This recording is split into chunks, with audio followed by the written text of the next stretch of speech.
Bom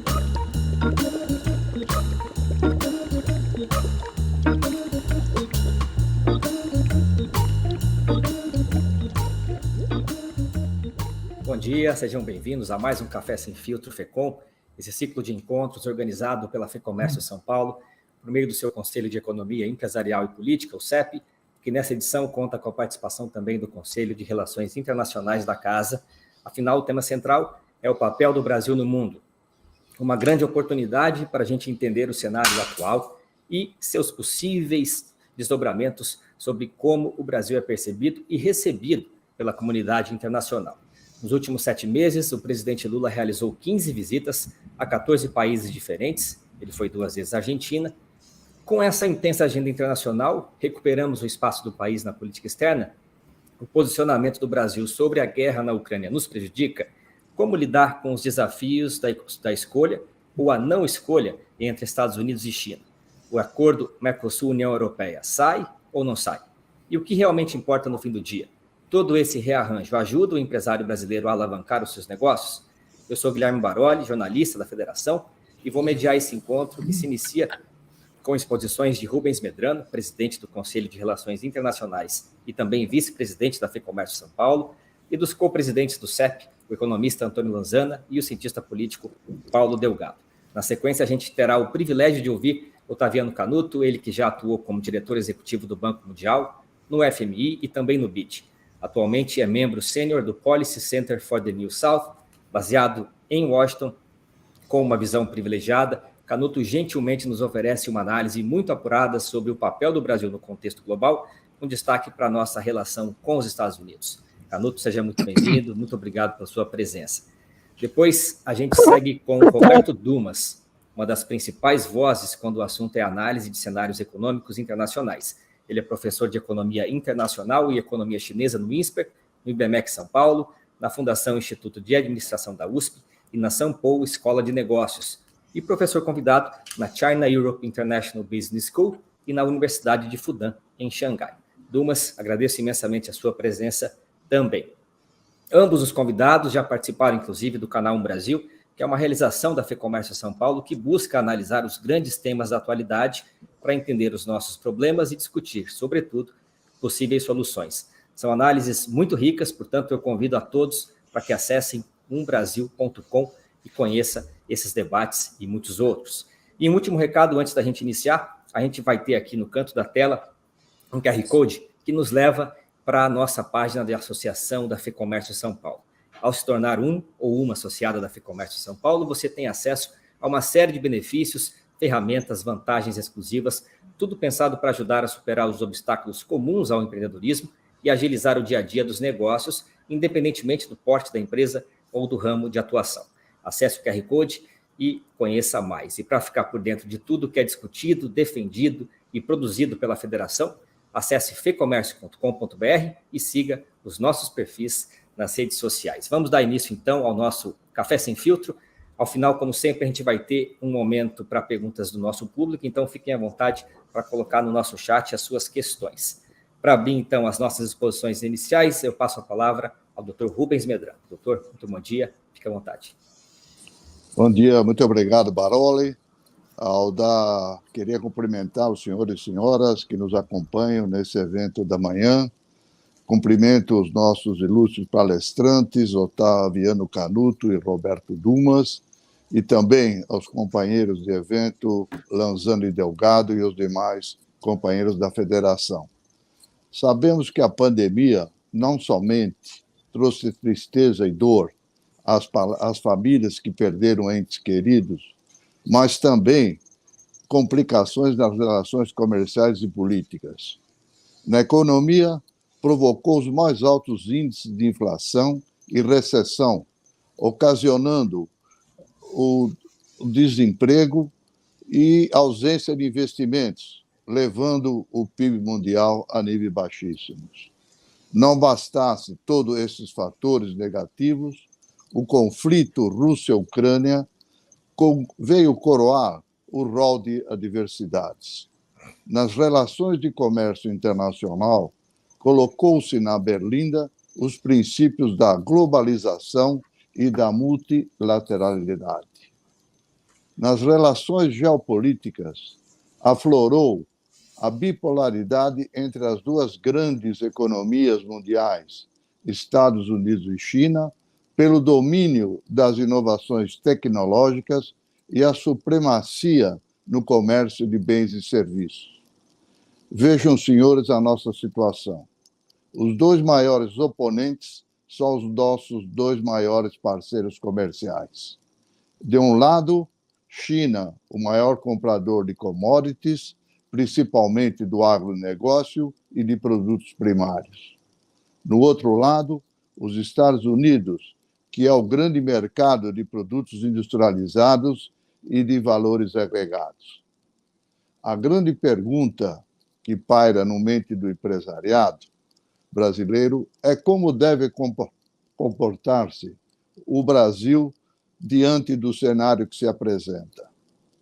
Tenho a plena certeza que os nossos convidados de hoje, os senhores Canuto e Dumas, possuidores de grande conhecimento e comprovada experiência, nos ajudarão a entender melhor qual o caminho a ser trilhado pelo nosso país. Termino por aqui a minha apresentação, agradeço e desejo a todos uns votos de bom evento. Muito obrigado. Muito obrigado, doutor Medrano. A gente segue agora com Antônio Lanzana. Professor, o Brasil é considerado um dos países mais fechados do mundo. Sua visão, a gente tem agora um cenário que favorece uma maior abertura comercial e, se sim, a gente saberá aproveitar? Senhoras e senhores, muito bom dia. É uma satisfação muito grande estar participando desse evento aqui, e eu tenho certeza que nossos palestrantes vão trazer importantes contribuições para a gente entender a política internacional brasileira. Eu vou tecer alguns comentários aqui, mas vou ser bastante breve, até para que nós possamos ouvir nossos convidados.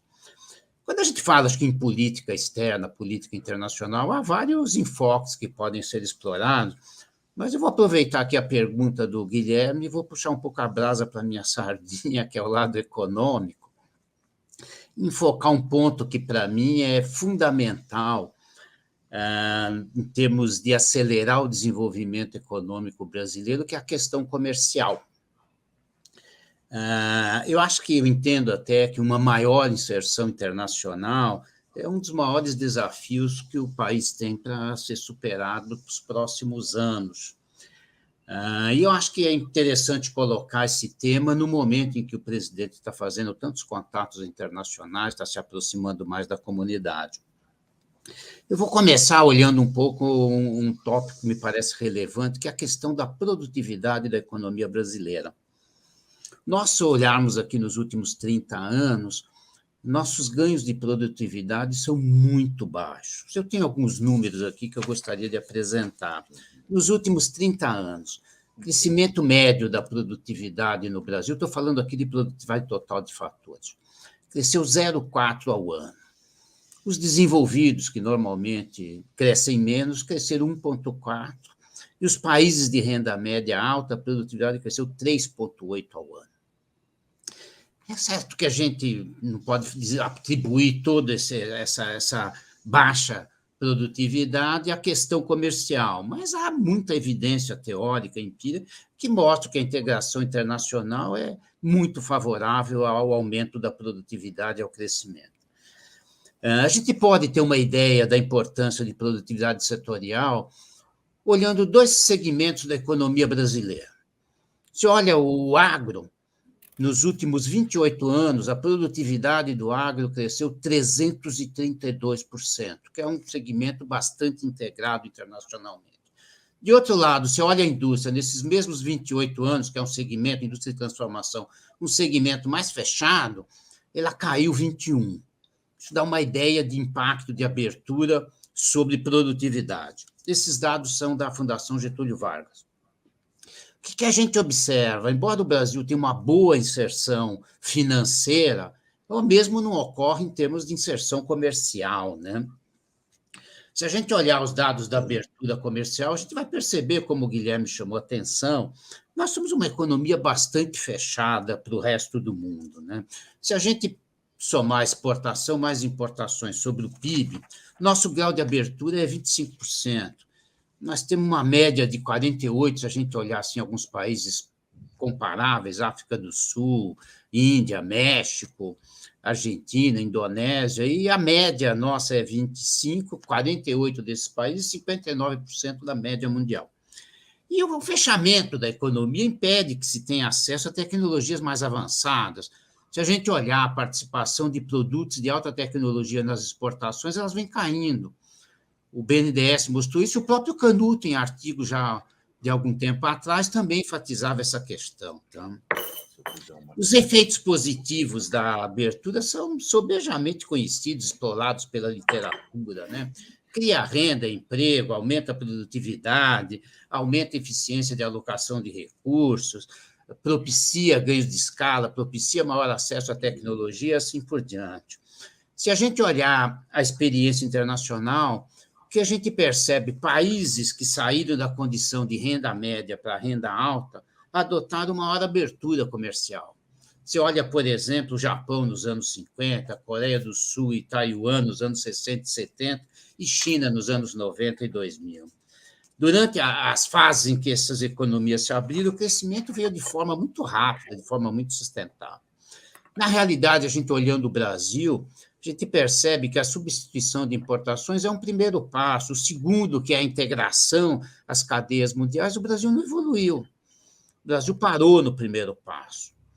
Constituiu uma forte indústria a partir da substituição de importações, mas não deu o passo seguinte, que é a internacionalização.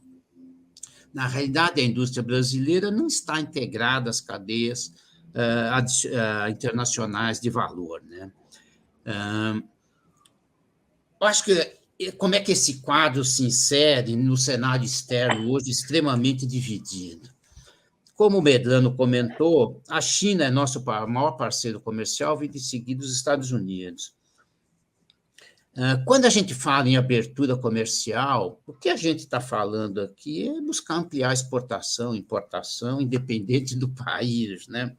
Eu acho que o grande desafio que nós temos nesse momento é tentar mostrar uma neutralidade em áreas de conflito e aproveitar as oportunidades que surgem, independentemente do parceiro. Mas importante chamar a atenção que a situação internacional hoje é muito diferente de 20 anos atrás. Naquela época havia um grande entusiasmo com a globalização, que hoje está um pouco mais contido em função, principalmente, da eclosão da guerra Rússia-Ucrânia. Acho que outra diferença importante em relação a algumas décadas atrás é que os BRICS, à época, eram países emergentes, não só em termos econômicos, mas também geopolíticos, mas esse cenário não existe mais. Temos agora uma ordem internacional articulada em torno de China e Estados Unidos, e essa rivalidade, eu acho que representa um enorme desafio para o Brasil, que é adotar uma equidistância pragmática, isto é, manter uma relação de respeito mútuo com os dois países. Eu acho que a diplomacia brasileira tem larga experiência em se relacionar em forças com conflito, entendo que deve manter sua tradição. Eram essas minhas observações, obrigado. Muito obrigado, Lanzana. Vamos passar agora, então, à última fala desse primeiro bloco de exposições com Paulo Delgado sobre o aspecto político da reinserção do Brasil no cenário internacional. Delgado, a palavra é sua. Bem, bom dia, então, a todos, senhoras e senhores, os nossos ouvintes, a toda a direção da FEComércio que participa, doutor Medrano, nosso colega de conselho, Lanzana, meu parceiro no CEP, e os nossos dois convidados, o Otaviano Canuto e o Roberto Dumas. É realmente um prazer muito grande ter vocês aqui, especialmente porque duas situações hoje nos preocupam aqui na FEComércio, no nosso conselho, e na política de representação desse setor, que é um dos mais importantes do PIB brasileiro. O primeiro, em relação à eficácia da diplomacia do presidente Lula. Há um componente atlético na diplomacia do presidente Lula, mas há também um componente pragmático e necessário. O Brasil estava um pouco afastado do cenário internacional, e essa volta, no entanto, não pode ser definida exclusivamente pelo número de países visitados, porque é impossível visitar todos os países do mundo. E aí os que não forem visitados podem se sentir desprestigiados. É melhor que se estabeleça prioridades na política internacional. E aí eu pergunto aos nossos dois convidados, qual a funcionalidade do modelo político brasileiro para o ambiente de negócios e a credibilidade dos contratos do ponto de vista internacional? O Brasil é um país confiável, o Brasil é um país estável do ponto de vista do interesse da circulação do capital. Nós receberemos investimentos que possam ser de médio ou longo prazo ou só investimentos circunstanciais, oportunistas, que circulam pelo mundo e que legitimamente buscam lucro. Mas o Brasil precisa de muito mais que isso. A outra coisa que me interessa nós sabermos, assim, do ponto de vista internacional, qual a viabilidade concreta da participação brasileira no baralho do poder internacional como país relevante. Essas movimentações relacionadas à questão da Ucrânia e da Rússia e as questões da China, a ideia de se criar uma moeda internacional, de começar a falar mal do dólar, imaginar que possa haver um outro padrão monetário de negociação internacional. Qual é a viabilidade disso? Ou são só poeiras, entendeu? Fumaças com o objetivo de conseguir manchete aqui e ali, que não terão consequência prática nenhuma. E uma terceira coisa, paralela, importante, mas talvez seja a mais importante das duas primeiras, a agenda verde é ou não para valer? O Brasil realmente que tem condições de ter um papel importante na questão climática e ambiental do mundo. Aliás, essa semana vai começar na Amazônia, o presidente Lula está recebendo vários chefes de Estado de países que têm florestas, vem inclusive africanos, os Congos, os 2 Congos virão, vem a Indonésia e vem aqui os nossos vizinhos amazônicos, todos que partilham da floresta. Essa agenda verde vai ter realmente consequência e o Brasil terá a importância nessa questão? Eu pergunto, inclusive, por um dado concreto do dia de hoje, o nosso dia 7 de agosto de 2023. O verão europeu está 10 graus acima do inverno brasileiro. A Europa está com 38 graus e aqui em São Paulo agora está com 28 graus. Não é possível que isso vá dar certo. A Terra vai derreter. E aí nós teremos, talvez, uma nova arca de Noé, que vai ser uma nave de Noé, porque não vai ser pela água, vai ter que ser pelo céu, que vão se selecionar aqueles que vão sobreviver. Enfim, o Papa sabe o que fazer em Roma. E aqui nós temos 2 papas que sabem o que o mundo pensa hoje, tanto do Brasil como de si próprio. É a expectativa que temos da presença dos senhores aqui. Muito obrigado. Muito obrigado, Delgado. Então, a gente dá início à fala do nosso primeiro convidado especial, Otaviano Canuto, que vai nos trazer aí a sua análise sobre a política externa brasileira na visão dos Estados Unidos. Canuto, bom dia, é uma satisfação falar com você mais uma vez. Bom dia, é um prazer estar de volta aqui à Fé Comércio. E depois de... Nós tivemos ótimas falas iniciais e certamente... Bom, Guilherme e amigos, eu moro há 20 anos aqui em Washington, além de ter sido diretor executivo, Guilherme, como você disse, eu também tive funções como vice-presidente no Banco Mundial, vice-presidente no BID, e também tive meu tempo na Fazenda, curto, como secretário de Assuntos Internacionais. Esse ponto é para dizer que eu conheço os animais pelos 3 ângulos, né? Pelo ângulo do país, como membro de board e como vice-presidente. E, evidentemente, também desses 20 anos, think tanks, eventos, gente do governo, gente do mercado, sempre me procurando para conversar sobre o Brasil. Obviamente, sempre me viram como alguém que pudesse dar uma leitura, né, do que está acontecendo no Brasil. Pois bem, indo direto ao ponto no que diz respeito a Lula e a percepção de Lula, tem aí algo que a gente tem que compreender, que é o seguinte: por um lado, a tendência na política externa norte-americana, inclusive, particularmente no que diz respeito à América Latina e Caribe, é uma dualidade. Está comigo ou está com eles? Está conosco ou estão com eles, né? Enquanto que, visivelmente, nos primeiros meses do governo Lula 3, claramente o presidente Lula trouxe do seu período anterior um desejo enorme de mostrar o Brasil como parte de uma ascensão de um quadro multipolar, né?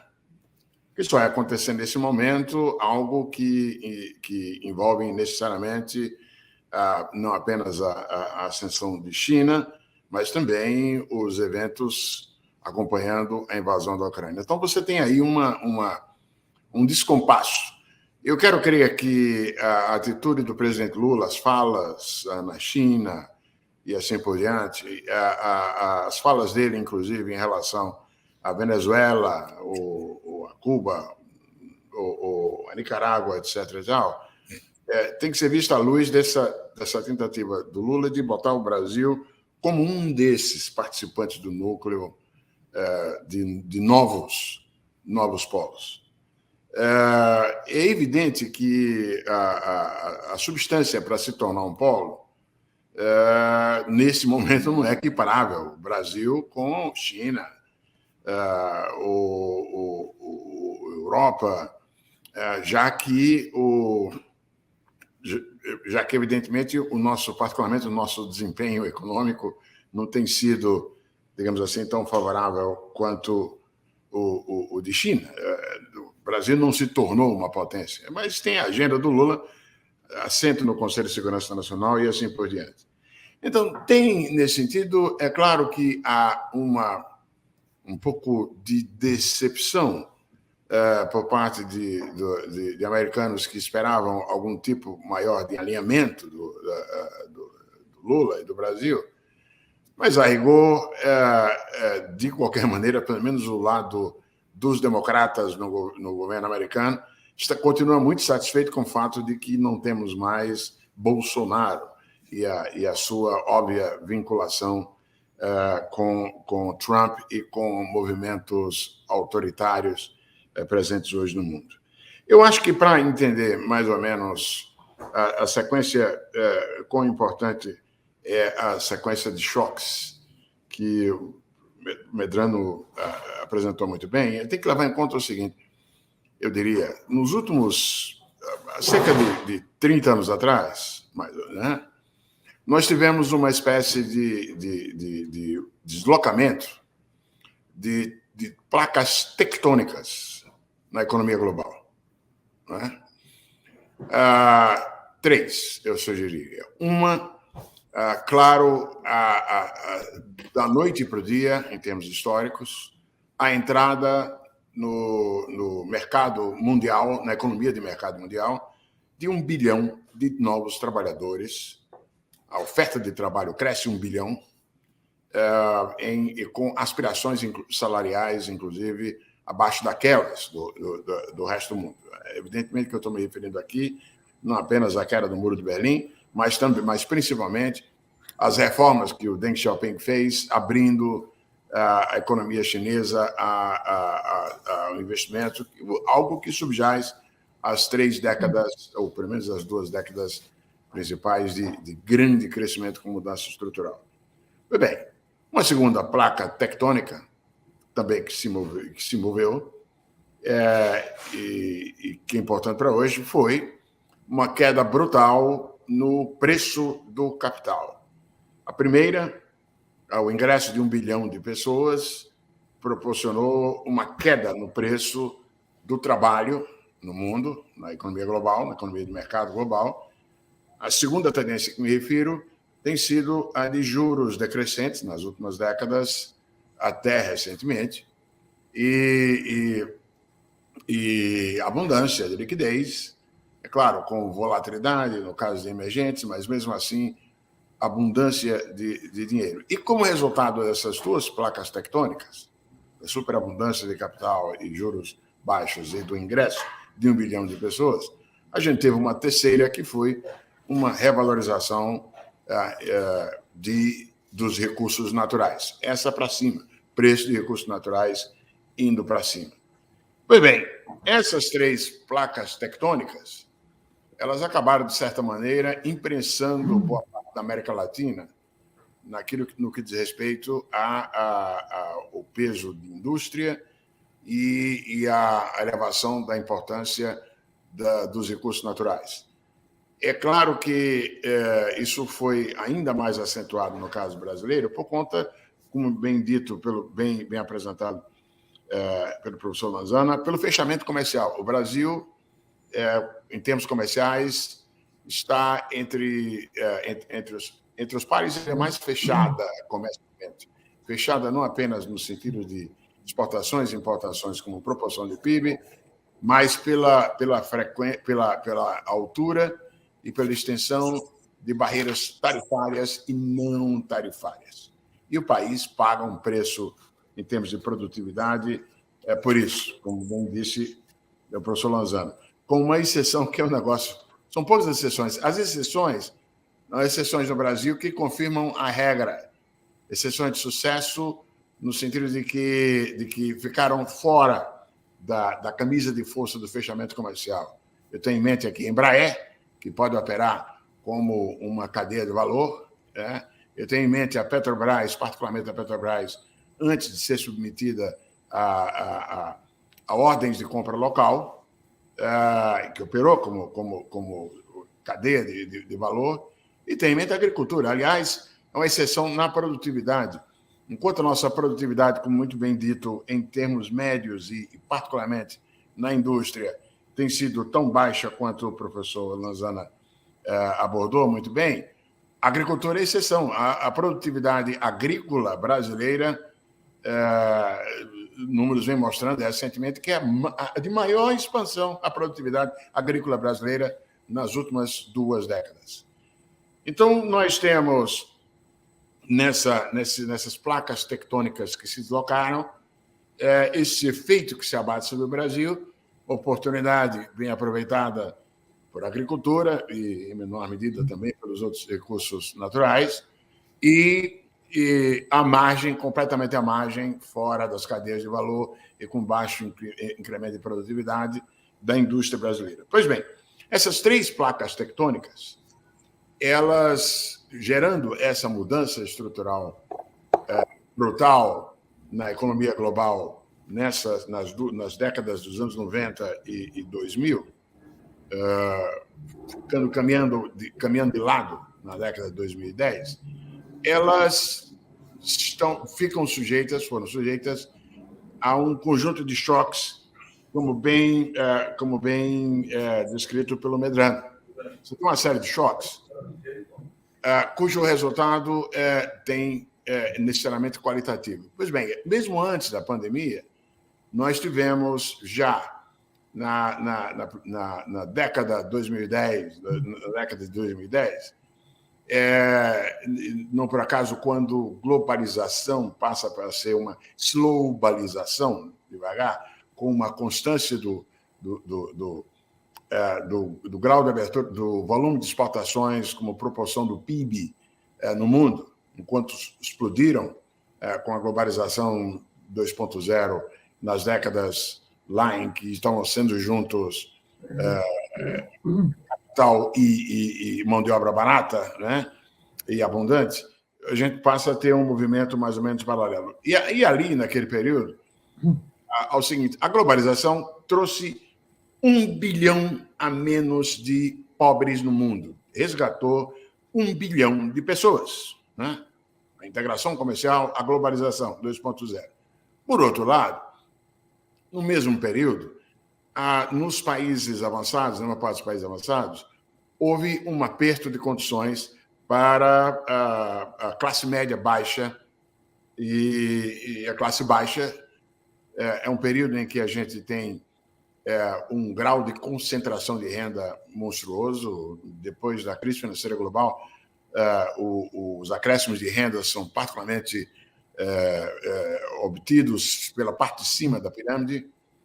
E, embora esse processo não possa ser explicável por globalização estrito sensu, tem a ver mesmo com a abundância do capital, tem a ver mesmo com a evolução tecnológica, e uma evolução tecnológica que não teve como contrapartida necessariamente a preparação da população para ela. Eu digo isso pelo seguinte: não é fortuito que onde a revolta em relação à globalização tem sido mais alta é justamente naqueles países avançados onde o sistema de proteção social é menos eficaz. Não é por acaso que, se você se viu a presença mais fácil de populistas jogando a culpa na globalização e prometendo voltar tudo no tempo nos Estados Unidos, na Inglaterra, o Brexit, a culpa é dos imigrantes da Europa Oriental que vieram com a junção do Reino Unido na Comunidade Europeia e assim por diante. E esse sentimento anti-globalização não se viu da mesma maneira em escandinavos ou no Japão. Então, tem o detalhe da fraqueza do sistema de proteção social dos Estados Unidos. Incrível como um país como os Estados Unidos, a economia maior, mais importante do mundo, você não tem seguro médico para a população toda. Você não tem. É impressionante isso. Pois bem, então, um choque sobre o quadro, sobre o resultado das placas tectônicas em movimento foi esse sentimento anti-globalização, pondo a culpa em globalização e em imigrantes, que foi bem aproveitado politicamente por populistas como Trump. Não é? Esse é um dado, uma coisa que há já antes dos outros choques mencionados pelo professor Medrano. E detalhe, vejam que não é fortuito que Trump não falou mais em guerras comerciais no ano pré-votação. O que se percebeu claramente é que a guerra comercial do Trump com a China machucou a China, claro, mas também machucou a indústria manufatureira americana. Foi uma evidência de que esse tipo de resposta não responde ao tal desafio de make things great again, de voltar no tempo, né, a coisa nos Estados Unidos. Pois bem, então esse sentimento anti-globalização estava lá latente. Dois, é claro, a pandemia. A pandemia é um choque tremendo, não precisamos aqui, foi bem dito pelo Medrano. Um detalhe é que, conforme trabalho que eu fiz com colegas agora para o G20, para o grupo de think tanks do G20, a recuperação do comércio não atrapalhou a recuperação pós-pandemia. Dos choques, talvez o choque pandêmico seja o de menor longevidade. Foi pesado, criou a ideia de um confronto entre repousar em cadeias globais de valor e ficar sujeito a choques, mas a rigor, com a normalização de cadeia de suprimento, com a normalização do comércio, digamos assim, esse fator perdeu importância. Não é? Até porque, como se viu no caso do leite infantil aqui nos Estados Unidos, concentrar tudo no país de origem também cria vulnerabilidades a choques. Então, a gente vai ter, no caso, a pandemia tendendo a levar a uma reconfiguração com algumas cadeias de valor, duplicando plantas, com algumas cadeias de valor fazendo estoques e assim por diante, mas não uma reversão, globalização. Ao mesmo tempo, é claro que a guerra da Ucrânia, a invasão da Ucrânia pela Rússia, é um outro desses choques, e um choque com implicações, com repercussões geopolíticas, no sentido de que, claro, inclusive, o alinhamento, a perspectiva o alinhamento China-Rússia só exacerba o sentimento anti-China que havia proliferado no momento anterior do sentimento anti-globalização, claro, né? E isso, acho que essa é uma mudança significativa e durável. E se pode perceber isso no caráter bipartidário aqui nos Estados Unidos em relação a essa agenda. Talvez com a diferença de que os republicanos não vão tentar a política comercial rasteira, comercial no sentido estrito do Trump, mas definitivamente em tudo que tem importância em termos de high-tech, de alta tecnologia, em tudo que possa ser visto como de uso duplo, ou seja, tanto para fins civis como para fins militares, essa nova atitude norte-americana em relação à China veio para ficar. E aí congrega os outros. Quer dizer, o caso dos semicondutores é tão ilustrativo disso. Os americanos se dão conta de que os clientes de equipamentos e de tecnologias para a produção de semicondutores estavam sendo fontes alternativas de suprimento para os chineses, e aí os americanos enquadram. Só vai ter esses equipamentos e usar essas tecnologias no direito se também se alinhar aos Estados Unidos no impedimento à absorção pela China. É uma guerra por procuração, né? Assim que chamei uma vez num artigo, não com armas como no passado entre Estados Unidos e Rússia em outros países, mas via semicondutores, em que os Estados Unidos tentam, digamos assim, dificultar a gestão, o avanço chinês em relação aos semicondutores mais avançados.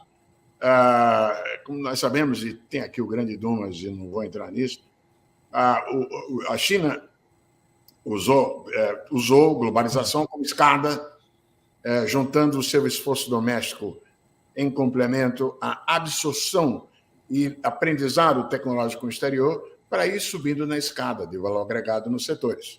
E estava fazendo isso, inclusive, com semicondutores. E agora tem a tentativa americana de cortar isso Estou caminhando para o fim. Então, o ponto que eu quero fazer é que, de fato, você tem esse choque. Dos choques, o mais significativo, e os choques de mudança climática também, claro. Definitivamente mudou. Ela chegou, entramos numa era em que nós estamos quentes. E isso se revela na maior frequência e na intensidade de fenômenos climáticos adversos, com repercussões não apenas sobre a produção de energia, mas também, principalmente, sobre a produção de alimentos e assim por diante. Mudou. E agora... Então, entre mudança climática favorecendo, inclusive, por sua vez, também políticas industriais com conteúdo compensatório aos locais pelo ônus de fazer a transição. Eu tenho aqui em mente o mecanismo de tarifas de ajuste em relação ao preço por conta do preço do carbono na Europa, mas também o conteúdo pró-local do pacote do Biden em relação. Pois bem, então, essa a complicação é se mover nessa dualidade em que está o quadro internacional, na medida do possível, não se alinhando a nenhum deles, porque não seria de interesse. Moeda internacional, dólar, a despeito da retórica do Lula e a despeito, evidentemente, do acordo bilateral que fizeram Brasil e China, assim como China fez com a Argentina e fez com vários outros bancos centrais, todo mundo sabe que o alcance dessa substituição do dólar será limitado, porque ele ficará circunscrito a transações oficiais entre bancos centrais a, no máximo, transações comerciais. Enquanto que o grosso das transações monetárias internacionais são transações financeiras, são transações com base em ativos nas correspondentes moedas. E aí, enquanto a China mantiver o conjunto de controles de saída de capital, não vai haver gente de fora, não vai haver quadro internacional comprando ativos chineses e, portanto, a substituição do dólar pelo renminbi será limitada. E os chineses sabem disso. Eu estava na época do board, do diretores executivos do Fundo Monetário, quando a China pleiteou o ingresso do renminbi na cesta de moedas que compõem o direito especial de saque, ou seja, a moeda contábil do Fundo Monetário Internacional. E houve uma série de pré-condições, entre estas, facilitar a integração financeira entre Hong Kong e a China continental. Pois bem, os chineses fizeram as medidas que foram demandadas pelo Fundo Monetário e assim por diante. E nós sabemos que, logo em seguida, tem uma saída de 300 bilhões de dólares como parte de uma diversificação natural de riqueza financeira pelos chineses, e aquilo gerou um baita solavanco. E os chineses reapertam os controles de capital. Então, eles sabem que vão optar naturalmente por estender o máximo que podem, via política, o uso comercial do renminbi, mas não podem aspirar a fazer da moeda chinesa um substituto enquanto moeda de reserva do dólar ou do euro, ou de qualquer outra moeda plenamente conversível. E para finalizo aqui, acho que esse é o mote. O Brasil tem o potencial de explorar essa condição de uma economia com industrialização no Brasil, que seja. Eu veria isso estando necessariamente associado à economia verde. Não preciso dizer a ninguém aqui, a nossa matriz energética é limpa. Graças à energia hidrelétrica, nós temos mais de 50% do consumo de energia vindo de fontes renováveis.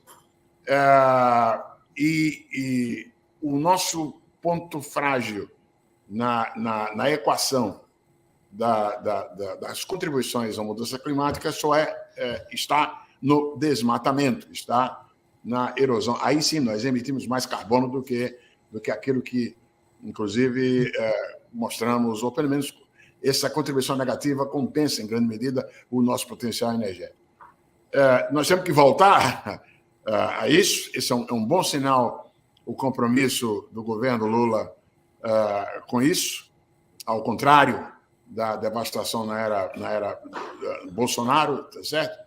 E isso nos dá, independentemente do mundo evoluir na direção de precificação de carbono e o Brasil poder vender carbono, a economia verde. O meu amigo Jorge Arbach, vice-presidente da CAF, fala muito se fala em nearshoring, se fala em onshoring, se fala em reshoring, se fala em friendshoring, e ele propõe powershoring.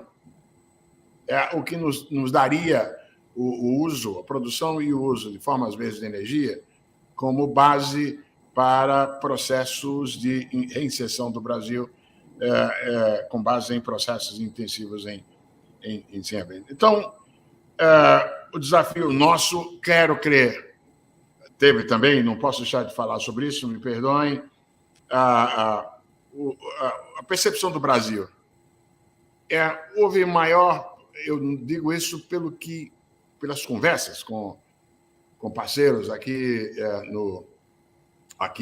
em Washington, onde lá estou, melhorou a percepção do Brasil de meados do ano para cá. De certa maneira, o temor de que o governo Lula 3 pudesse embarcar numa aventura mais estilo Dilma do que o que foi o Lula 1, meio que se dissipou com o arcabouço fiscal. O arcabouço fiscal, embora nada que leve a uma queda da dívida pública no futuro próximo, ou coisa que valha, mas tirou um cenário desastroso de evolução periclitante de dívida pública. A reforma tributária também, todo mundo, não precisamos dizer aqui, a reforma tributária, o capítulo tributário do ambiente de negócio brasileiro é hoje um dos piores do mundo, e ele incorpora um ônus em termos de produtividade para quem opera no Brasil. Então, sinais de que nós vamos evoluir nessa direção têm sido extremamente favoráveis. E eu quero crer que não por acaso a percepção de Brasil por investidores melhorou muito de meados para cá. Perdoem por ter me excedido, mas não pude resistir. Que isso, Canuto. Muito obrigado pela exposição. Vou passar então a palavra para o Roberto Dumas, que vai falar sobre a política externa brasileira na visão da China. Obrigado, bom dia a todos. Muito obrigado ao convite do FEComércio, todos os colegas, amigos, doutores, professores que estão aqui nessa bancada. Agradeço muito. Eu, como sempre, vou acabar puxando um pouquinho como o professor Lanzano falou, um pouquinho a brasa para minha sardinha falar um pouco da economia chinesa. Ou seja, a economia chinesa está num processo de soft landing e muito provavelmente deve continuar. Olhando pelo lado, por exemplo, da equação de crescimento, a primeira coisa que todo mundo já viu, todo mundo já percebeu, é o problema do bônus demográfico. Ou seja, está acabando o bônus demográfico na China, a despeito do fim da política de filho único, e mesmo com 2 filhos, e mesmo com 3 filhos, a política de filho único estabelecida por Deng Xiaoping, mas a política de 2 filhos depois estabelecida por Xi Jinping, 3 filhos por Xi Jinping, a população chinesa não pode mais contar com essa transpiração de bônus demográfico. Bom, sobrou capital.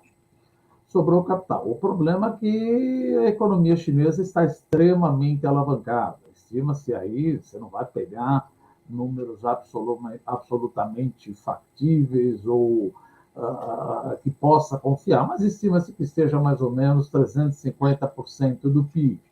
Acontece que na crise da Lehman Brothers, em 2008, ou seja, 2009, 2010, se não me falha a memória, Beijing soltou um pacote bilionário de infraestrutura, real estate, ativos imobiliários, e logrou fazer a China crescer, tanto é que cunhou até a termo consenso de Beijing em substituição de consenso de Washington, que depois caiu por terra.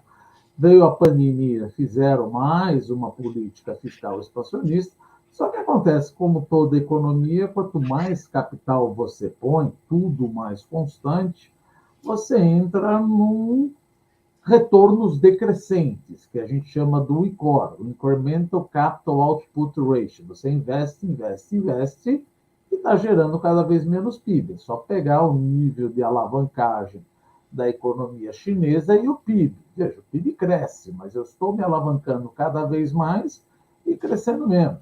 Sobrou, então, o terceiro motor da equação do crescimento, que é a produtividade total dos fatores, que o doutor Canuto também falou, que aí você pensa, olha, produtividade total dos fatores. Mas tem um problema, que, aliás, eu acho um livro interessantíssimo, The State Strikes Back, que diz o seguinte, veja, Xi Jinping mudou um pouquinho o rumo da economia chinesa. Enquanto Hu Jintao e Wen Jiabao forçava muito mais as empresas privadas, Xi Jinping, até um tempo atrás, estava privilegiando cada vez mais as empresas estatais com mais financiamento. Tem problema isso? Veja, se você pegar o Return on Assets, retorno sobre ativo, retorno sobre patrimônio líquido das empresas estatais chinesas, são bem menores do que das empresas privadas. Então, você deu um crackdown nas empresas privadas, mesmo sabendo que a empresa privada na China responde por 70% da inovação e 60% do crescimento econômico. Não apenas contente em jogar mais dinheiro dos bancos, que, aliás, isso tem muito a ver com a abertura da conta capital, esse capitalismo de compadre, jogar cada vez mais dinheiro os bancos jogar cada vez mais dinheiro em empresas estatais, o crackdown em gigantes que a gente já conhece, como no caso da Alibaba, Meituan, Didi, ByteDance, Tencent, Global Holdings, etc. Então, o empresariado privado ficou meio receoso e a produtividade, aquilo que era tão necessária, acaba sendo, de certa maneira, não prejudicada, que é difícil você ver, mas ceifada. Junte-se a isso, como o Dr. Canuto falou, o problema que existe do Foreign Direct Product Rules, que os Estados Unidos, o State of Commerce dos Estados Unidos estabeleceu, que era justamente impor sanções de exportações de semicondutores e de máquinas que produzem semicondutores de ponta. E outros países também impuseram essa sanção, como Taiwan, Coreia do Sul, Japão, tanto é que você acompanha os índices ou a exportação, a importação, você vê que a importação de semicondutores na China no primeiro trimestre caiu 22%. Então, a China, o único papel que ela poderia crescer, ela pode crescer, mas ela teria que reverter toda a política do Xi Jinping, que é desalavancar a economia. Bom, tudo isso posto, o que tem a ver o Brasil com isso? Em primeiro lugar, a gente precisa colocar também que essa desalavancagem estabelecida por Xi Jinping veio através de uma medida de outubro de 2020 chamada os Three Red Lines, as 3 linhas vermelhas. Dentre uma delas, por exemplo, as incorporadoras chinesas, que teve uma enorme bolha nos ativos de real estate, não podiam se alavancar, ou seja, a caixa das empresas deveria ser maior ou igual à dívida líquida de curto prazo. Isso fez com que a Evergrande, que estava um problema desse covenant, começasse a vender ativos, isso furou a bolha e gerou o hecatombe da Evergrande. Pode o governo voltar a estimular o real estate? Veja, Xi Jinping já voltou completamente, deu uma guinada de 180 graus no problema do lockdown. Ele quis fechar a economia por 2 anos para tentar zerar os problemas de Covid na China. Eu não sou cientista, não sou médico, mas, na minha humilde opinião, isso é muito difícil. Você zerar a Covid, você pode gerar outras doenças, como tuberculose, eventualmente, varíola, mas Covid me parece um pouco estranho. Tanto é que eu já vi muitos protestos na China. Já vi protesto de pedidos de maiores salários, já vi protesto de segurança do trabalho, já vi protesto contra a poluição, mas eu nunca havia visto protesto contra o líder do Partido Comunista Chinês, num cartaz escrito fora Xi Jinping. Aí a população passou a cruzar uma linha perigosa. A hora que começaram já a pedir a cabeça do líder do Partido Comunista Chinês, Xi Jinping, obviamente, culpou os governos locais pelo lockdown draconiano e abriu tudo de uma vez. Abriu tudo de uma vez, só que tem um problema aí. Dizem os especialistas, primeiro, a China só confere vacinas chinesas. Por quê? Por um lado geopolítico, não quer importar vacinas. E dizem, aqueles que mais entendem, os infectologistas, que a vacina chinesa não protege da variedade, da subvariedade da Ômicron. Então, você vê o número de mortes crescendo e a Fudan University, ou seja, antigamente, nos 2 anos, acredite se quiser, Beijing lograva falar que tinha um número de mortes por Covid de 17 mil pessoas. Quer dizer, e a Fudan University, que é ligada ao governo, estima que deva ter esse ano um número de mortes de 1,5 milhão. Então, existe o risco de a própria população self-inflict, autoimpor um lockdown. Bom, aonde bate no Brasil isso daí? Em 2 pontos. Primeiro, do lado positivo que nós não abordamos. O que é? A China está querendo mudar o modelo de crescimento econômico dela para virar mais voltada a consumo. O chinês não consome? Não, o chinês consome demais. mas ele produz demais, ou seja, investimento responde por 45%, chegou a responder por 51% do PIB chinês, e consumo não passa de 40%. É um dos países mais desbalanceados do mundo. Tanto é que a frase de Wen Jiabao, na época de Hu Jintao, era que a China era descoordenada, desbalanceada e que precisava aumentar o consumo. Como é que se aumenta o consumo da população? Desde que entrou Xi Jinping, o salário dos chineses estão subindo além da produtividade. É uma coisa que a gente sempre gosta de dizer. Salário não importa. O que importa é o custo unitário do trabalho. Então, o custo unitário do trabalho, ou seja, está aumentando, ou seja, o salário está subindo além da produtividade, dando um poder aquisitivo maior para o chinês, e a urbanização está acelerando, que é o Hukou. Ou seja, você deixa de ser um cidadão da zona rural para ser um cidadão da zona urbana, que é uma coisa que vem trazendo desde Mao Tse-tung, já que era a zona rural. Deng Xiaoping falava, olha, como vocês se viravam com os coletivos e as comunas, continua se virando aí, e continuou por um bom tempo, até que o governo, depois de Deng Xiaoping, começou a aumentar e dar o passaporte de imigração, o Hukou. Ou seja, a renda da população chinesa está crescendo mais do que o PIB. Junte-se a isso a crise que teve sanitária por causa da febre suína. Eles tiveram que dizimar 350 milhões de cabeça de porcos entre 2018 e 2019. E o Partido Comunista Chinês, vendo que a febre suína era porque o porco comia lavagem, soltou, vamos dizer assim, um decreto, que quer que seja, que os porcos não podiam ser criados de uma forma rudimentar. O porco deveria ser criado comendo ração. Ração vai o quê? Ração vai grãos, vai soja e milho. Então, olha a janela de oportunidade que abriu para o Brasil no agronegócio.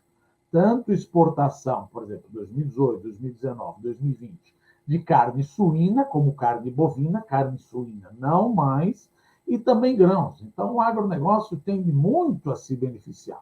Por outro lado, se Xi Jinping continuar com as Three Red Lines, a despeito dele ter flexibilizado, em relação a minério de ferro, isso eu já não estou tão bullish, como a gente pode dizer assim. Entrando um pouco no aspecto da globalização, que nem o Canuto falou. Veja, a globalização ela foi reformatada, até o professor Lanzano falou, ela está sendo reformatada, ela não vai acabar. Ela entrou num aspecto, inclusive o Canuto escreveu isso daí, um paper excelente que eu usei no meu livro. Olha, de uma globalização, ao invés de ser offshore, você passa a ser um pouco onshore, fazer um pouco em casa, não tudo em casa, porque, veja, aí você estaria profanando completamente as vantagens comparativas.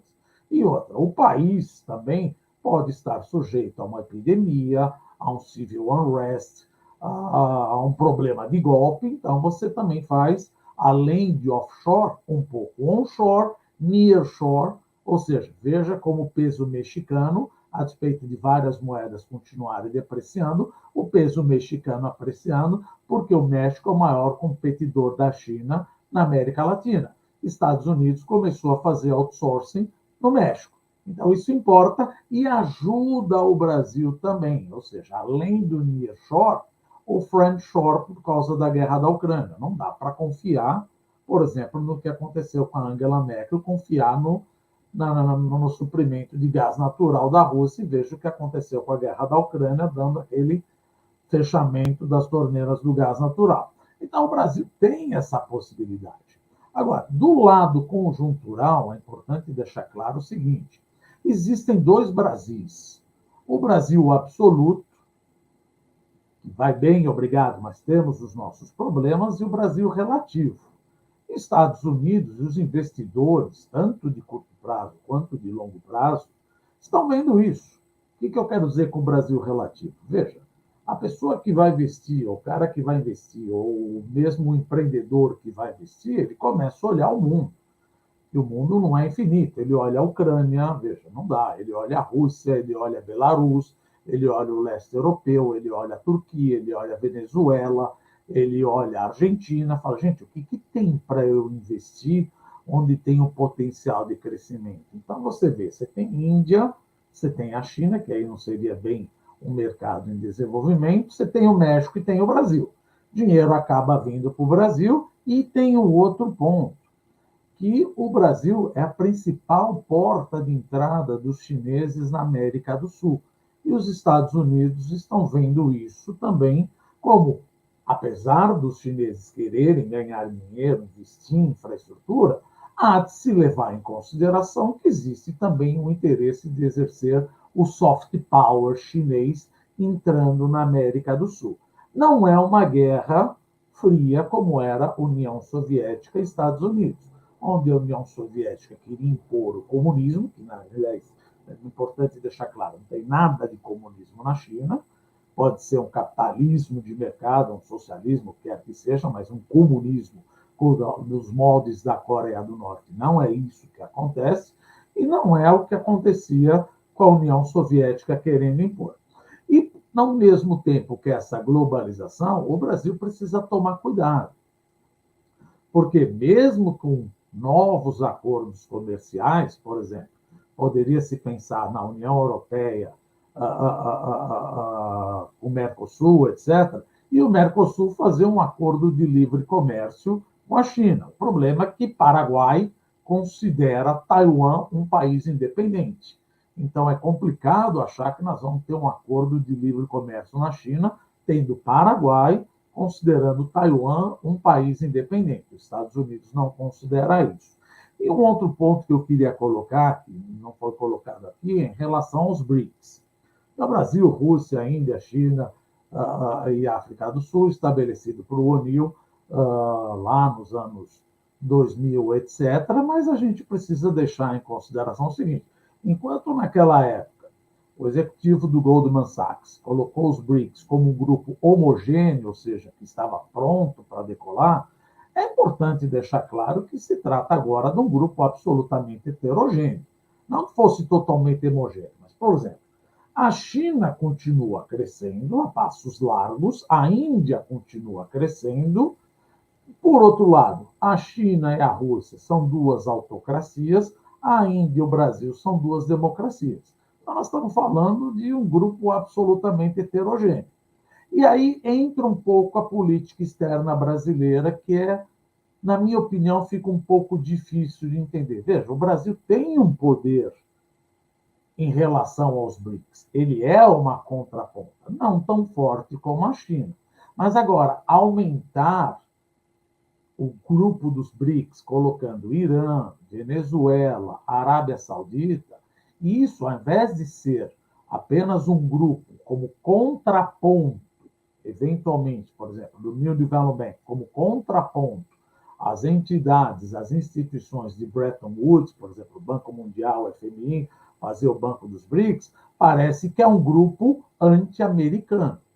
E, por incrível que pareça, ao invés do Brasil poder manter uma equidistância dessa briga Brasil e China, quanto mais ele traz ou apoia a entrada desses países como Irã, Venezuela, Arábia Saudita, são 22 países querendo entrar, o Brasil acaba perdendo essa, entre aspas, a projeção importante que ele teria. Acaba se tornando um grupo justamente para falar mal dos Estados Unidos, para ser um grupo anti-americano. E é justamente o que a gente menos precisa. Veja, quando a Rússia, ou melhor, quando a China fala que ela tem uma neutralidade em relação à Rússia, desculpa, isso é uma bobagem. Como uma vez eu li, e ele falava o seguinte: a China tem uma neutralidade pró-Rússia. Não é importante que o Brasil tenha uma neutralidade, ponto. Não uma neutralidade pró-China. Não uma neutralidade contra Estados Unidos. Querem mudar, querem fazer, que nem foi colocado aqui, uma fumaça, do tipo, vamos fazer uma moeda única. Como bem o professor Dr. Canuto falou, não dá para você fazer o yuan uma moeda conversível. Gente, olha o que aconteceu com a Tailândia, Malásia e Indonésia, que foi justamente que padecia dos mesmos problemas que a China padece hoje, que é um capitalismo de compadres. Os bancos emprestam para garantir e ser um braço parafiscal da legitimidade do Partido Comunista Chinês, os bancos emprestavam também para projetos duvidosos na Ásia em 1997 e 98, e a China continua emprestando. Por isso que não abre a conta capital, para não ter o que a gente chama em economia o sudden stop. Ah, mas você tem 3 tri de reserva internacional. Isso pode acabar, isso pode suscitar, eventualmente, lá na frente, uma crise cambial, crise corporativa. Tem problema? Veja o Sudarto na Indonésia.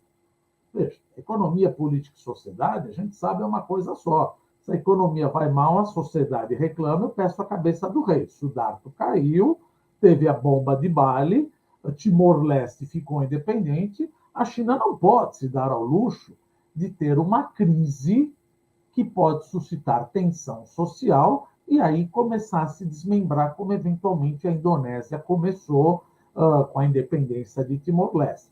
Então, de fato, eu não acredito numa moeda que substitua o dólar, não vou falar para sempre, mas vamos pensar em 10, 20 anos, principalmente falando em yuan.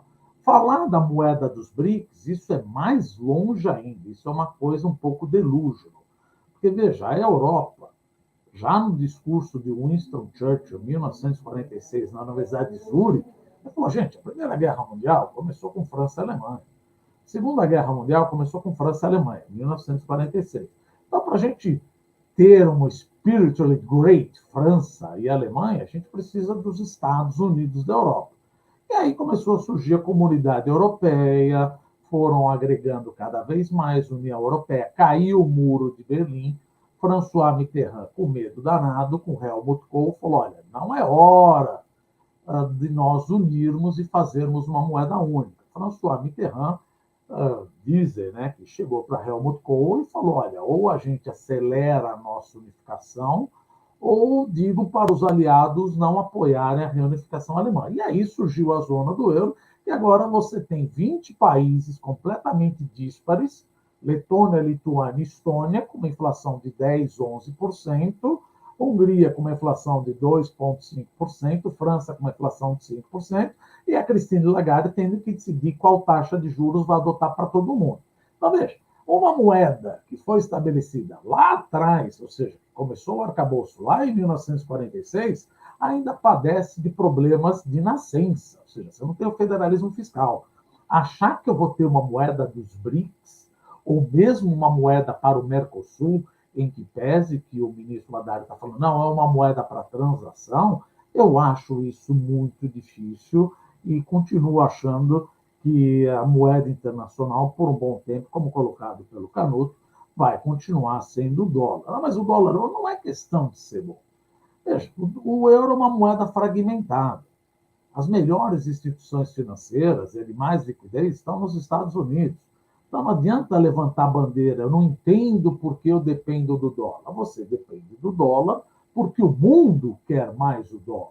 Porque as principais instituições financeiras mais desenvolvidas, o mercado financeiro mais desenvolvido, está nos Estados Unidos. Euro não é uma moeda única, vamos dizer assim, é uma moeda única, mas é uma moeda fragmentada. O Japanese Yen não tem tanta liquidez, os T-bonds, para a gente pensar, como tem os Estados Unidos. Ou seja, você quer botar o dinheiro aonde? O yuan é aquela coisa, minha conta capital é fechada, a conta corrente é aberta. Eu ganho 100 milhões de renminbis, o que eu vou fazer com esse dinheiro? Posso botar na Bolsa de Xangai? Não, você tem que entrar numa coisa chamada um esquema diferente. Você tem que pedir para o SAFE, pedir para o China Security Regulatory Commission. Posso tirar o dinheiro da China? Não, como nós dissemos. Eles têm o medo do sudden stop estar fechado. Gente, então o que eu vou fazer com esse renminbi? Eu troco por dólar. Então, até agora, por causa da guerra da Rússia e da Ucrânia, o governo chinês está obrigando, como o Canuto colocou, que as relações comerciais governamentais sejam em yuan, etc., ou rublo, alguma coisa, mas aí achar que isso seria uma substituição por dólar, isso é uma grande, um grande salto à frente, desculpa a colocação que remete à China novamente. E da minha parte é mais ou menos isso, acho que os nobres colegas colocaram bastante coisa que eu acabei até repetindo aqui. Obrigado. Obrigado, Dumas. Bom, o Paulo Delgado tem um compromisso agora, ele vai precisar se ausentar. Delgado, quer se despedir dos nossos convidados? Eu agradeço muito a presença de vocês. Muito obrigado aos dois. Obrigado a Medrano, Lanzana e Guilherme. Obrigado, Delgado. Obrigado. Bom dia para você. Bom, eu vou colocar aqui, então, duas questões rápidas ainda sobre Estados Unidos e China. Depois vou abrir aqui para as perguntas que já estão chegando. E depois eu queria ir um pouquinho, trazer para cá, para a América do Sul, para a gente falar um pouquinho da questão regional. Canuto, os Estados Unidos parecem que estão no fim de um ciclo de juros. Por outro lado, a gente vê um mercado de trabalho bastante aquecido, né? Uma resiliência muito interessante à economia americana. E, nesse contexto, eles também sofreram um rebaixamento da nota de crédito, né, pela Fitch. Como que você está vendo esse cenário atual e como que isso reflete na economia brasileira? Pode-se dizer que os choques que discutimos, né, que me referi, não apenas o da pandemia, mas os choques de preços de energia e de alimentos depois da invasão da Ucrânia, pode-se dizer que, de uma maneira ou outra, essa resiliência do mercado de trabalho norte-americano vale como uma espécie de mudança de regime de política macroeconômica nos Estados Unidos. A grande dúvida que existe hoje e que divide os economistas é se essa mudança do período mais recente, vale dizer, deixar para trás o período longo de taxas de juros declinantes, de necessidade de fazer coisas como afrouxamento quantitativo e assim por diante, se elas deram lugar agora a um novo regime em que os juros estão mais altos por mais tempo, for long, né? E essa questão divide os economistas, né? E a cada mês o pêndulo muda em direção. Hoje, se tiver sucesso a história de desinflação norte-americana sem recessão, ou digamos assim, uma recessão sem mercado de trabalho com desemprego, aí o argumento de que nós mudamos de regime enfraquece. As opiniões hoje estão divididas. Eu tenho aqui em mente, por exemplo, de um lado, gente como Charles Goodhart, dizendo que as mudanças na globalização deixaram para trás a contribuição de baixa inflação permitida pelo auge da globalização, por conta de China, etc. E tal. Há, do outro lado, gente como meu amigo Olivier Blanchard, que reforça, olha, temos esse período de taxa de juros abaixo, mas aquelas forças estruturais jogando na direção de inflação baixa e assim por diante vão eventualmente voltar, tá certo? O pêndulo de opiniões aí se desloca. O ano passado estávamos todos, ou a maioria, reforçando que mudou o regime para valer. Agora você já começa a ver muita gente achando que é uma questão de tempo. A partir do ano que vem, a inflação nos Estados Unidos, assim como também na Europa, se estabiliza em patamares em torno de 3%, não necessariamente os 2%, mas 3%, e os juros não vão precisar manter-se, ser tão altos. Essa é uma questão em aberto, né? A outra coisa a que você se referiu tem sido... Bom, foi o downgrade da Fitch. É preciso a gente ter em mente que os ratings dessas agências, eles refletem, eles tentam aferir tanto a capacidade de cumprimento do serviço da dívida correspondente, do título que recebe o ranking, quanto à disposição a pagar. É um duplo componente. É capacidade de pagar e disposição a pagar.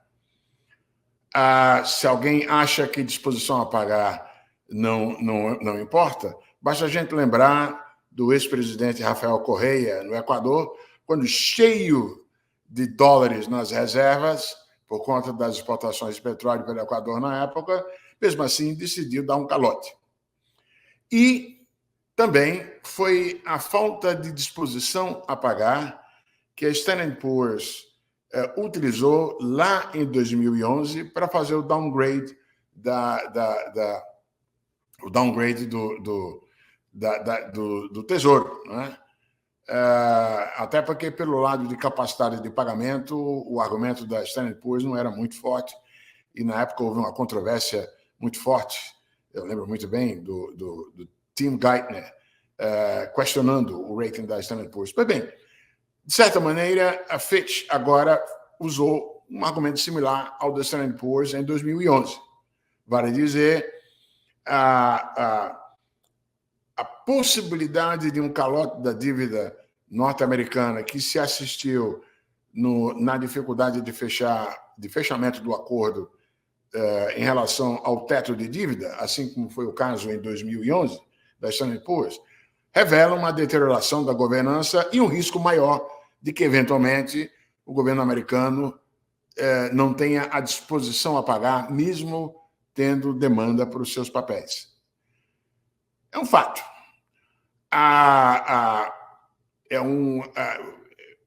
Não por acaso, a polarização política, só com a polarização política nos Estados Unidos, é que se entende essa possibilidade que se viu de não se chegar a um acordo no Congresso e, eventualmente, o Tesouro ser obrigado a atrasar pagamentos de dívida.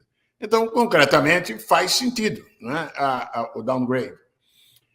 Esse downgrade, por outro lado, não chega a ser suficiente como fator para romper todas as outras funções, como moeda de troca e como meio de pagamento e como reserva de valor que o dólar tem. Então, nós vamos conviver com esse downgrade do título do Tesouro norte-americano, sem que isso tenha implicações muito fortes, para além dos solavancos que a gente assistiu no dia do anúncio do downgrade. Dumas, você trouxe aí um panorama bem amplo, né, da China, de como que ela está se comportando, dessa mudança da economia, né, que era muito focada em infraestrutura, construção civil, e que agora se baseia um pouco mais no consumo interno e também em tecnologia. Eu queria saber, isso se concretiza uma desaceleração da economia chinesa, e se sim, como que isso reflete também aqui no Brasil? Eu costumo fazer uma parábola do seguinte: vamos pensar num avião McDonnell Douglas, com 3 turbinas. A velocidade do avião vai ser menor, porque 2 turbinas, que é a exportação líquida e investimento, tanto privado do governo, vão diminuir, mas o consumo vai aumentar. O empuxo da turbina consumo tende a aumentar, mas o avião tende a desacelerar. Então, por isso que a gente fala, quando o analista fala, olha, o PIB caiu. Não, gente, a gente precisa destrinchar isso daí. O PIB caiu não é motivo de, veja, caiu, mas eu estou me rebalanceando. Então, se o PIB cair, ou melhor, cair não, né? Porque cair não existe essa palavra na China. Crescer menos, mas o consumo aumentar, isso é um ponto benéfico para o agronegócio. Agora, se investimento cair, que é o que eles querem, cair não, crescer menos, isso significa que, não estou dizendo que a demanda do minério de ferro vai cair, não é isso. Estou dizendo que a demanda de minério de ferro e de commodities metálicas tende a ser menor do que o mercado estava esperando. Então, eu acho que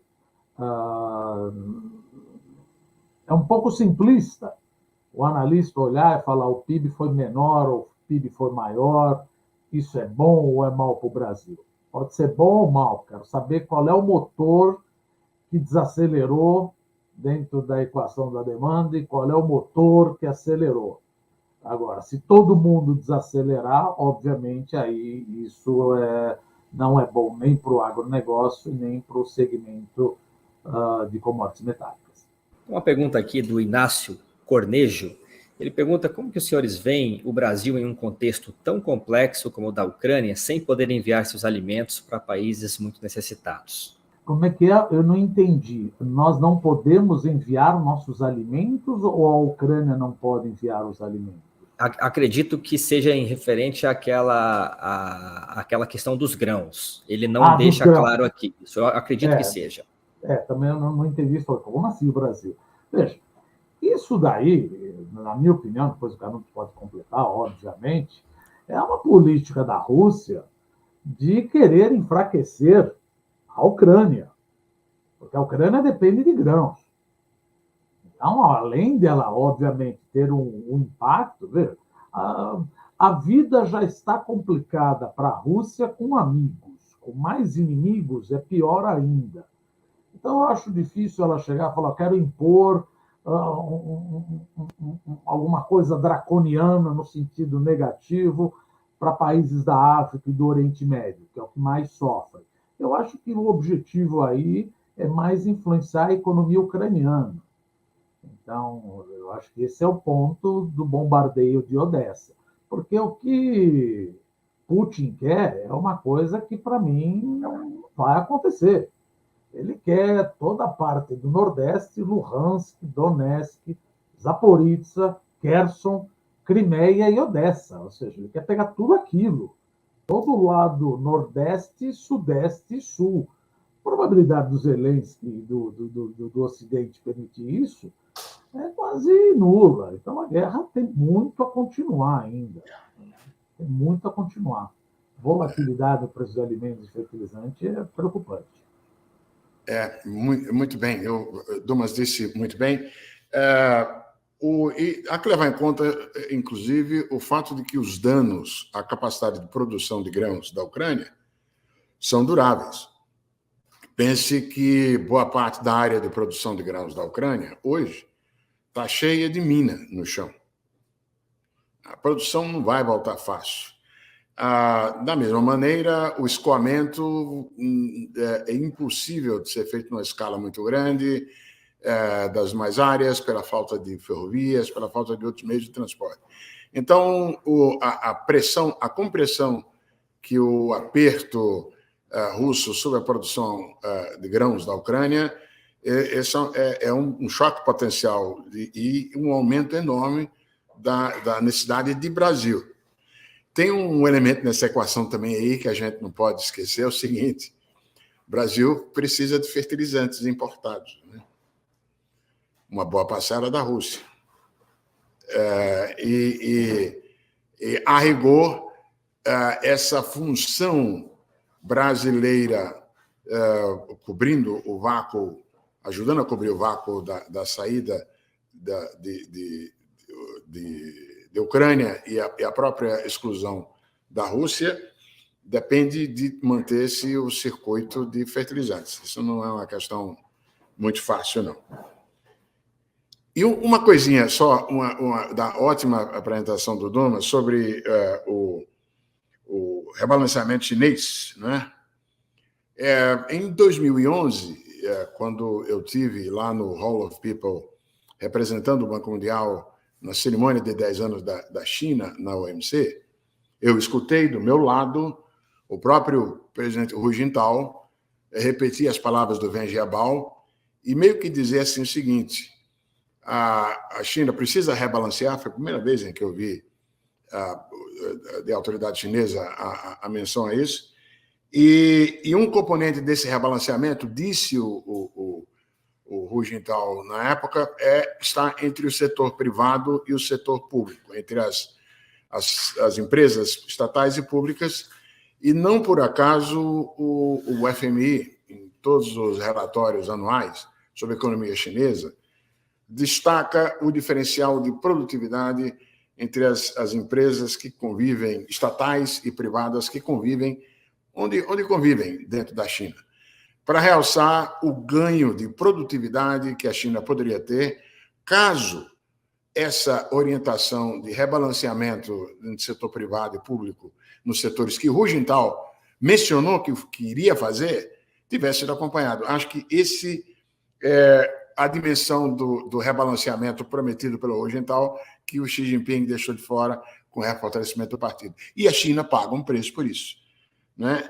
Assim como eu imagino, e o Fundo Monetário também insiste nisso, não é o único, ter a sociedade de consumo chinesa vai precisar que a China tenha um sistema de proteção social melhor do que, mais abrangente do que o que tem. Quando a gente compara os números de seguro-desemprego, de cobertura de seguro-desemprego, quando a gente compara os números de gasto público, de suporte público à educação e saúde, a China é mais dura, é mais selvagem que qualquer outra economia emergente que a gente conheça.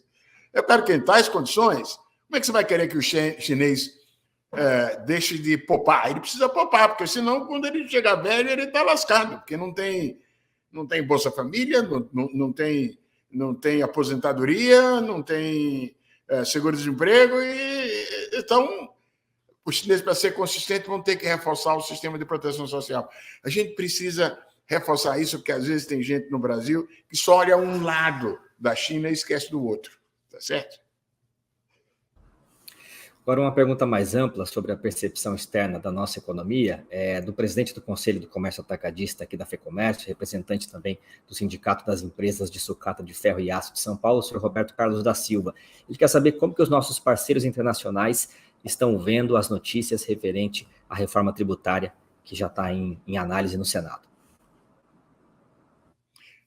Deixa eu começar essa. Olha, muito bem. Por uma razão simples. Vocês se lembram certamente de um relatório que o Banco Mundial suspendeu por conta do escândalo na coisa com a China e com a Arábia Saudita, mas está voltando sob uma nova forma agora, que era o Doing Business, né? Que era uma tentativa de medir, através de 10 conjuntos de indicadores, como é a vida fora dos portões de uma fábrica, entre os portões de uma fábrica e o resto da economia, entre os portões de uma fazenda e o resto da economia, o ambiente de negócios, em 187 países. Pois bem, aí o Banco Mundial dividia essas dimensões em janelas, etc. E tal. E o Brasil, e depois ranqueava pelo custo, pela dificuldade de operar, pelo tempo. Isso tem importância porque quanto pior o ambiente de negócios, menor a produtividade, porque você gasta recursos materiais e humanos fazendo coisas que não agregam valor ao que a empresa produz e assim por diante. Então, ter um ambiente de negócio é uma coisa que prejudica a produtividade e certamente é um dos fatores subjacentes às nossas dificuldades no Brasil com o aumento da produtividade. Pois bem, o capítulo tributário, no caso brasileiro, era ainda pior do que o resto. Teve um ano, eu me lembro muito bem, em que dos 187 países, só 2 países tinham um sistema tributário pior do que o brasileiro. Por conta da complexidade, por conta da superposição, por conta da heterogeneidade, por conta da falta de simplicidade e assim por diante. O tempo gasto com simplesmente o cumprimento da função tributária no Brasil é muito mais alto do que em todos os países comparáveis, inclusive o nosso vizinho. Pois bem, por isso mesmo, qualquer reforma tributária que aponte nessa direção de eliminar ou reduzir duplicidades, de simplificar, de evitar cumulatividade e assim por diante, caminhar na direção de algum imposto sobre valor agregado, que, aliás, é como faz boa parte do mundo. Isso é uma fonte potencial de aumento de produtividade brutal. E isso está sendo observado. É claro que tudo vai depender de não se ter muitas isenções, exceções, porque se tiver muita isenção, aí essas isenções vão ter que ser compensadas por uma taxa mais alta. Mas se não tiver tantas isenções, é um baita avanço a reforma tributária. Era o nosso sonho 20 anos lá, quando eu estava lá no governo. Assim como a lei de falência, mas como tudo que acontece no nosso país, os interesses incrustados e tal, a lei de falências teve que ocorrer em 2 fatias, né? a reforma tributária, a gente fala décadas e agora sai. Então, é evidente que tem setores que vão ter suas alíquotas aumentadas, tem setores que vão ter as suas alíquotas diminuídas, mas isso é por conta do quadro como ele é hoje, que é um quadro completamente distorcido. Me perdoe os contrários, mas a percepção por investidores é de que a reforma tributária em curso é uma excelente notícia para a economia brasileira. Senhor Dumas, quer complementar? Não, acho que o Canuto falou tudo. A única coisa que eu complementaria aí, como ele falou da reforma tributária, falaria um pouco do arcabouço fiscal. O arcabouço fiscal é bom? Veja, não é o que a gente esperava. Mas o que a gente esperava? Não vamos esquecer que o discurso do governo é uma estupidez ter qualquer controle de gasto. E isso fez a curva de juros deslocar para cima. No momento que você tem um arcabouço fiscal que você está vendo, você não vai gerar um superávit primário de 0 em 2024. Por outro lado, você não vai explodir a dívida pública. Não vamos chegar em 100%. Então, o mercado falou, olha, eu esperava uma coisa assim. Ela veio assim. Está bem melhor do que eu esperava. Eu tenho um arcabouço. Agora, como o Canuto colocou muito bem também, é muito importante a gente tomar cuidado com as exceções. Se começar a fazer puxadinho, exceções, na reforma tributária, no arcabouço fiscal, só para você ter uma ideia, um exemplo aqui como está. A cesta básica, no caso da reforma tributária, é isenta. Iogurte grego estão querendo incluir o iogurte grego como parte da cesta básica. Então, os interesses estão ferrenhos aí.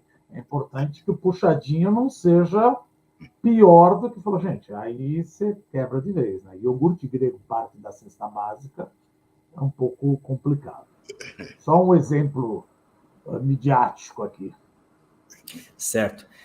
Ainda sobre essa dualidade, nessa política pendular entre os Estados Unidos e China, como que o Brasil fica na questão da guerra dos semicondutores? A gente sabe que os Estados Unidos está sondando trazer para o Brasil, né, investir na cadeia de semicondutores aqui, e que a China é um grande player nesse assunto. Como que está o Brasil no meio dessa chamada guerra dos semicondutores? Olha, em relação aos semicondutores, eu ainda não ouvi o Brasil se posicionar de uma certa maneira. Agora, se o passado puder, de alguma maneira, servir de exemplo para o futuro, de certa maneira, me causa um pouco estranheza o discurso do governo e também do presidente dos BRICS, esses ataques desnecessários à moeda norte-americana e aos Estados Unidos. Veja, é uma coisa você falar, nós podemos pensar numa moeda nova, mas não chegar e falar, não sei por que eu dependo do dólar.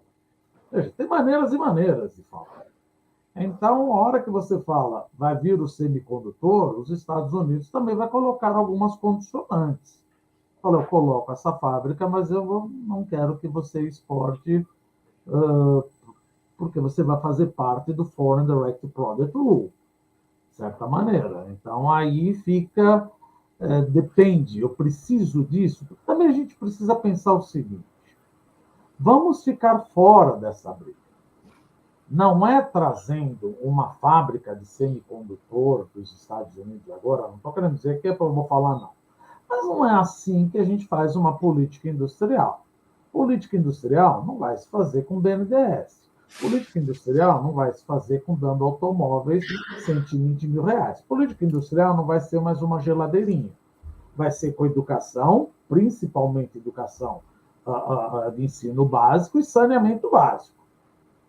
A Mônica de Bolle escreveu um livro excelente. Falou, gente, a gente fala de política industrial, só fugindo um pouquinho do assunto, política industrial, mas muitas vezes a gente passa ao largo do saneamento básico. 50% da população brasileira não tem acesso à água tratada. 90% da região norte não tem acesso à água tratada, que é saneamento básico. Nós não tem problema. Mas crianças com 7 anos, até os 7 anos, ela tem uma neuroplasticidade enorme do cérebro, é uma esponja. Essas crianças que sofrem de problemas de diarreia, vômito, neurobiologicamente, ela já está prejudicada para aumentar a produtividade do trabalhador, que é o que eu mais preciso. Mas o governo parece que ainda não entendeu o que é uma reindustrialização. Ele acha que aumentar o salário mínimo em termos reais e além da produtividade do trabalhador é que gera demanda. Só faltou explicar como é que eu vou gerar demanda se eu aumento, por exemplo, de 1995 a 2022, se não falha a memória, pelo amor de Deus, hein? Isso em economia. Como filho de Deus, eu sou a favor.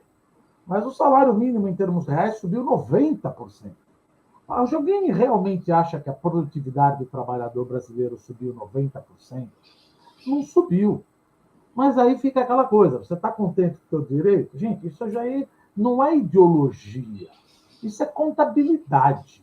Eu aumento o salário de um trabalhador e ele não consegue entregar o valor que eu estou pagando a ele, isso, meu Lagida, meu EBITDA cai, meu lucro cai, meu lucro acumulado cai, meu PL cai, eu faço outsourcing na China, faço outsourcing em Bangladesh, faço outsourcing no México. Então, a gente começa a querer cuidar de um problema estrutural, uma patologia, com band-aid. Vamos dar dinheiro do BNDES. Não é assim. Não é assim. Uma hora a conta chega. Canuto, uma pergunta aqui. Michel Abdo Alabi. Ele pergunta, como o senhor vê a expansão do BRICS? Eu compartilho o que o Roberto justamente disse sobre isso. De certa maneira, o BRICS ele fez sentido quando foi criado, porque, na verdade, ele foi um grupo criado com a intenção de elevar o poder de barganha dos países que constituíram os BRICS nas negociações multilaterais em Washington. Eu sou testemunha, eu estava lá, eu vi. Se percebeu que eles poderiam alavancar a posição desses países na elevação de cotas no Fundo Monetário e nos aumentos de capital do Banco Mundial. E, de fato, nas experiências em que eu tive como membro do board, não como membro do staff, nós nos reunimos regularmente, os diretores executivos desses 5 países, e nós tomávamos posições, ou buscávamos tomar posições conjuntas, porque isso fortalecia a nossa voz e, de fato, isso teve efeito. Aumentou a participação desses países, principalmente da China, mas não apenas, tanto no aumento de cotas no Fundo Monetário Internacional, quanto nos dois momentos de aumento de capital do Banco Mundial. Só que dentro de um limite. A rigor, no caso do Banco Mundial, por exemplo, se fosse seguir a fórmula que associa participação no capital do Banco Mundial a PIB e outras categorias, a China deveria ter hoje 10% do capital do Banco Mundial. Mas aí seria maior do que a China. E isso só seria maior do que o Japão, desculpem. Isso só poderia acontecer imprensando a Europa. Então, ficou claro nos 2 movimentos de aumento de capital, principalmente no segundo, onde eu participei diretamente como membro do board em 2018, um certo limite até onde podem ir esses países, particularmente a China, na participação do capital do Banco Mundial e das cotas do Fundo Monetário. Pois bem, isso ficou claro já na primeira metade dos anos da década passada. Aí os BRICS disseram, ok, então tá bom, então nós vamos criar um novo banco. E criam o New Development Bank, o Banco dos BRICS. Mas aí os chineses queriam um banco bem maior. Aí os outros, não, porque nós queremos manter o 20% para todo mundo. Aí os chineses dizem, ok. Aí eles vão e criam um outro banco.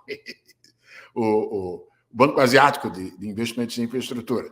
Quer dizer, a rigor, a grande funcionalidade dos BRICS nada mais foi do que essa articulação. Nunca teve uma ambição de ser algo maior para além, por exemplo, de relações comerciais. Como bem disse o Dumas, ali você tem China e Índia que não são aliados. A significância dos BRICS era circunscrita. Essa extensão agora nada mais vai ser apenas do que a criação de um bloco cuja característica principal é não ter nem países da Europa, nem os Estados Unidos. É só isso, quer dizer. Então, é uma aliança anti-Estados Unidos. No fundo, é isso que soa. É claro, de um ponto de vista chinês, é claro que interessa, afinal, a China está numa rivalidade geopolítica com os Estados Unidos e de tabela com a Europa também. Então, quanto mais tiver, particularmente desses que sofrem sanções e que estão fora, como Irã e Venezuela, melhor. Mas, de um ponto de vista de funcionalidade, para que servirá isso? Não tem nada claro. Tá certo. Bom, antes da gente finalizar, eu queria só ter um pouco da análise de vocês sobre a nossa região, né? Um dos grandes temas da área de política externa é a posição estratégica que o Brasil tem e a possibilidade, né, de exercer a sua liderança regional. Afinal de contas, a gente está falando aqui de um mercado com aproximadamente 445 milhões de habitantes. A gente tem problemas, a gente sabe, na Venezuela, temos a questão política no Peru, até Chile e Colômbia, né, que estavam indo melhor na economia, também tem os seus problemas internos, mas o Brasil poderia melhorar a sua liderança regional, poderia aproveitar melhor a sua posição estratégica aqui, se consolidar como uma liderança regional e assim se projetar melhor no mundo? Dumas. Veja, eu acho que, intrinsecamente, o Brasil é a liderança da América do Sul. É a liderança. Agora, é importante exercer essa liderança com respeito às instituições, aos direitos humanos. Ou seja, obviamente todo mundo já conhece essa frase, países não têm amigos, países têm interesses. Nós fazemos negócios com a Venezuela, eventualmente, com a China, assim. Agora, também abraçar ditadores, eu acho que isso é desnecessário. Eu acho que isso aí poderíamos, para não ter essas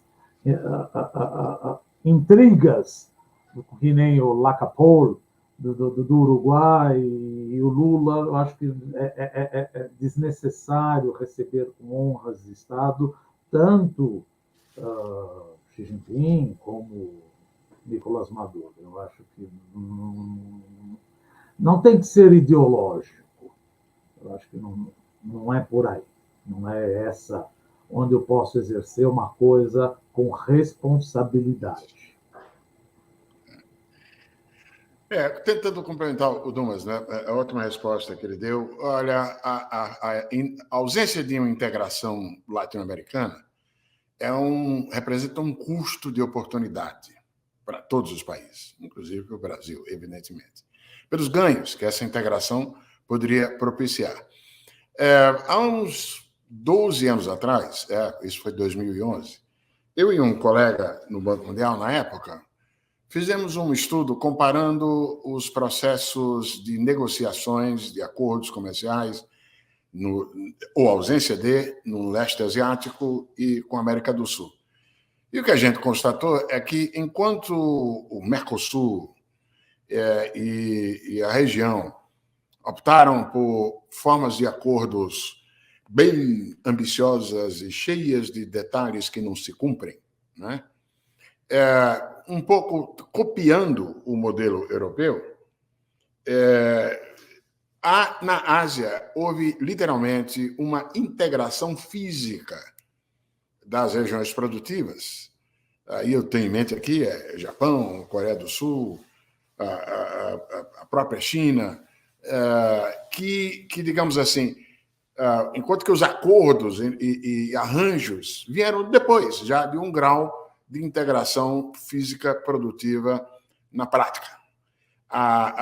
Só então depois é que vem os arranjos, depois da crise asiática, é que vem os arranjos de compartilhamento de reservas e assim por diante.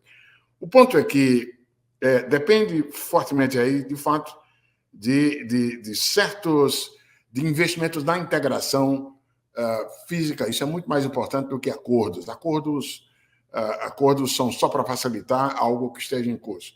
E aí o quadro é complicado. Quando eu fui vice-presidente no BID, no Banco Interamericano de Desenvolvimento, esteve sob minha direção, sob o meu comando, uma iniciativa que era uma iniciativa de integração física da América do Sul, a IRSA, que originalmente tinha sido, inclusive, uma sugestão do presidente Fernando Henrique Cardoso. E a ideia era justamente, ia começar com transportes rodoviários e depois ia chegar a energia e assim por diante. E, infelizmente, bem no meio desse processo, vem o deslocamento das prioridades anunciadas pelo governo brasileiro, inclusive, para jogar isso para a Unasur. A verdade é que esse programa no BID foi depois fechou, porque não vingou geopoliticamente, e nem a Unasur conseguiu levar isso adiante. Ficamos literalmente sem nada. Essa integração física, assim como ocorreu no Sudeste Asiático, é uma condição, embora não suficiente. É importante que ocorram acordos de facilitação do comércio, de simplificação e assim por diante. O fato é que essa integração física é uma pré-condição para que o Brasil possa não apenas se beneficiar da região, mas também para ser líder, porque a liderança viria para o Brasil com a integração econômica maior, mais profunda. A propósito, minha última coisa, acho que é importante, nesses anos agora, mais recentemente, acabam me puxando para tudo que é debate aqui em Washington sobre China e América Latina. E aí vem China e América Latina. Aí a Malta, principalmente a Malta republicana, vem e diz: olha lá, vocês estão caindo na armadilha da dívida chinesa. Olha, eles estão alimentando a sua corrupção e tal, então não pega esse dinheiro chinês, etc.